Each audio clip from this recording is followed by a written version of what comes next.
Hello, and welcome to the Literate Ghost. My name is Randall, and my hobby is collecting classic ghost stories.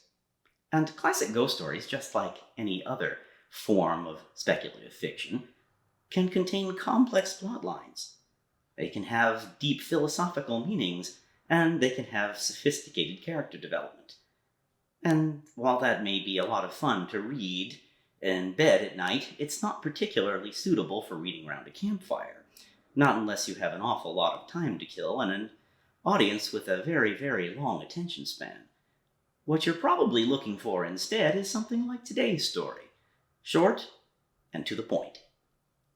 Today, the Literate Ghost presents a vignette based upon the short classic ghost story by Ambrose Bierce, An Arrest.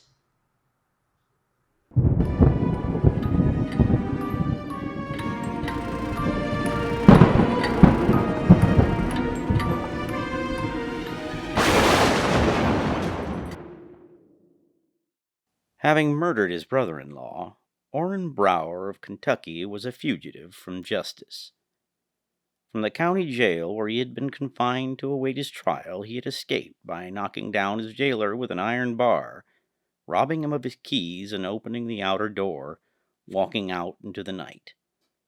As soon as he was out of the town, he had the folly to enter a forest. This was many years ago, when that region was wilder than it is now. The night was pretty dark, and as Brower had never dwelt thereabout, he knew nothing of the lay of the land. He was, naturally, not long in losing himself.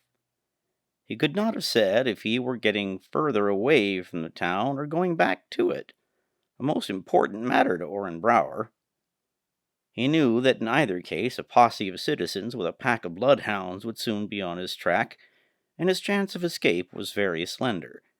But he did not wish to assist in his own pursuit.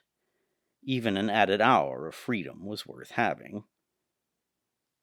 Suddenly he emerged from the forest into an old road, and there before him saw, indistinctly, the figure of a man, motionless in the gloom. It was too late to retreat. The fugitive felt that at the first movement back toward the wood he would be, as he afterward explained, filled with buckshot. So the two stood there like trees, Brower nearly suffocated by the activity of his own heart. The emotions of the other are not recorded. A moment later, it may have been an hour, the moon sailed into a patch of unclouded sky, and the hunted man saw that visible embodiment of law lift an arm and point significantly toward and beyond him. He understood. Turning his back to his captor, he walked submissively away in the direction indicated, looking to neither the right nor the left, hardly daring to breathe, his head and back actually aching with a prophecy of buckshot. Brower was as courageous a criminal as ever lived to be hanged, but what would you have? When a brave man is beaten, he submits. So they pursued their journey jailward along the old road through the woods. Only once did Brower venture a turn of the head, just once. When he was in deep shadow and he knew that the other was in moonlight, he looked backward. His captor was Burton Duff, the jailer, as white as death and bearing upon his brow the livid mark of the iron bar. Orrin Brower had no further curiosity. Eventually they entered the town, which was all alight but deserted. Only the women and children remained, and they were off the streets. Straight toward the jail the criminal held his way. Straight up to the main entrance he walked, laid his hand upon the knob of the heavy door, pushed it open without command, entered, and found himself in the presence of a half-dozen armed men. Then he turned. Nobody else entered.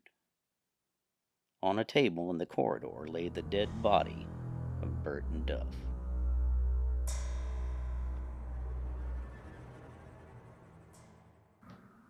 Like I said, short and to the point.